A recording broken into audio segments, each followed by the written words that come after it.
Акыркы жаңылыктардын алдында кыскача тааныштырабыз. Ысык көлдөгү 17 жаштагы кыздын өлүмү.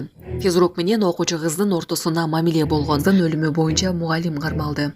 Бишкекте көп кабаттуу үйдүн коросунда турган унаа өрттөнүп кетти. Трамп Зеленскийди шайлоосуз отурган диктатор деп сындады. Кошмо Штаттардын лидери Дональд Трамп Украин президенти Владимир Зеленскийди шайлоосуз отурган диктатор деп атап, ал тезирээк кыймылдабаса өлкөсүнөн кол жууйт деп сындады. Ушулар жана башка кабарлар. Видеого лайк басып, каналга каттала кетиңиздер.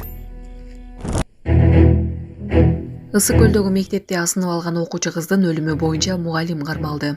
Ысык көл районунун Барскон айылындагы мектептин спорт залында өз жанын кыйган окуучу кыздын өлүмү боюнча 27 жаштагы диний тарбия мугалими кармалып, убактылуу кармоочу жайга киргизилди.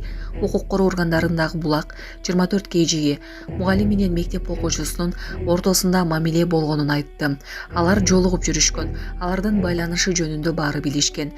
Милиция иш боюнча азырынча башка маалымат берелик. Мындан тышкары райондук билим берүү борбору чечиминен кийин мектептин директору, социалдык педагог жана өлгөн кыздын класс мугалими кызматынан бошотулду. Эскерте кетсек, 5 февралда Барскон айылында 11 класстын окуучусу мектептин спорт залында асынып алган жеринен табылган. Окуучу алгач ооруканага түшүп, кийинчерээк каза болгон. Саламатсыздарбы, Москвадагы мекенештер, сиздер документ жагынан кыйналып, регистрацияңыз базадан чыкпай жатса, биз сизге Абдуталип Байгени сунуштайбыз.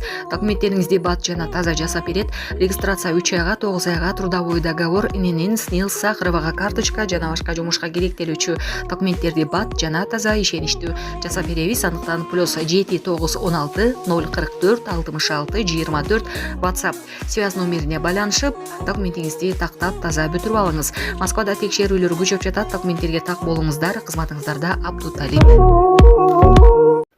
Бишкекте көп кабаттуу үйдүн коросунда турган унаа өрттөнүп кетти. Бишкек шаарындагы Каралаев көчөсүндө жайгашкан көп кабаттуу үйдүн коросунда жеңил унаа өрттөндү. Бул тууралуу Кактус медиа басылмасына окуянын күбөлөрү билдиришти. Күбөлөрдүн айтымында BMW үлгүсүндөгү автоунаа саат 20:30 чамасында өрттөнө баштаган. Өрт өчүрүүгө бир өрт өчүрүүчү эсеп тартылган. Учурда өрттүн себеби такталууда. Жабыркагандар тууралуу маалымат берилген жок. Тиешелүү кызматтар окуя боюнча иликтөө иштерин жүргүзүүдө.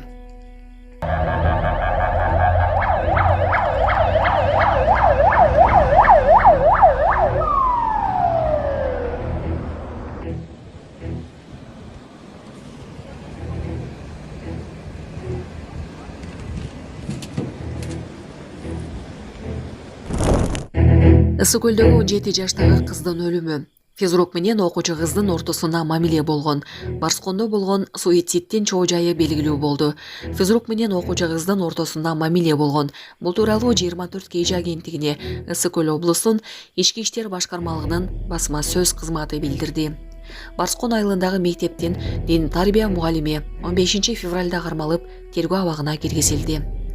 24 кж маалымат булагынын айтымында мугалим менен окуучу кыздын ортосунда мамиле болгон. Алар жолугушуп жүрүшкөн жана бул тууралуу көпчүлүк билген. Окуя болгонго чейин алардын ортосунда уруш чыгып, кыз өч алуу максатында сүйгөнүн жумуш ордунда, спорт залдын ичинде өзүнө кол салууну чечкен.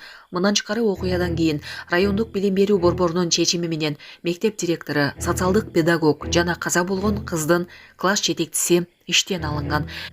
Эске салсак, окуя 5 февралда мектептин спорт залында болгон. Денеги тарбия мугалими 17 жаштагы кызды турникке асынып турган абалда таап, аны түшүрүп, биринчи медициналык жардам көрсөткөн. Кыз ооруканага жеткирилген, бирок 14 февралда жандандыруу бөлүмүндө каза болгон. Бул факты боюнча Кыргыз Республикасынын кылмыш жаза кодексинин суицидке жеткирүү беренеси менен кылмыш иши козголду.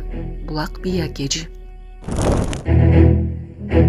Трамп Зеленскийди шайлоосуз отурган диктатор деп сындады. Кошмо Штаттардын лидери Дональд Трамп Украин президенти Владимир Зеленскийди шайлоосуз отурган диктатор деп атап, ал тезирээк кыймылдабаса өлкөсүнөн кол жууйт деп сындады.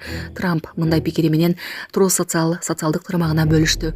Ал арада биз согушту токтотуу боюнча Орусия менен ийгиликтүү сүйлөшүүлөрдү жүргүзүп жатабыз. Анткени бул Трамп жана Трамптын администрациясынын гана колунан келерин баары мойнуна алып жатат деп кошумчалады америкалык лидер.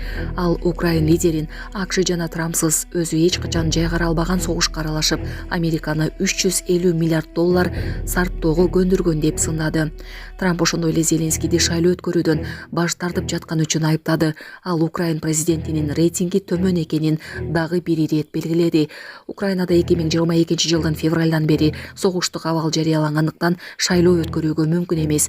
Зеленский 19 февралда өткөргөн маалымат жыйынында АКШ согуш башталганы, $60 миллиард курал жарактык жана 31,5 миллиард акчалай каражат бөлгөнүн билдирген.